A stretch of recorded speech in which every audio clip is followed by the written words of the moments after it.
Did a parrot just sabotage a rocket? In May 2025, Australia's first orbital launch was set to make history.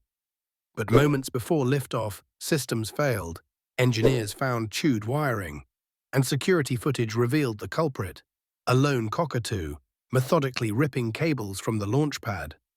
One bird, one beak, $1 billion setback. Nature didn't just interfere, it won.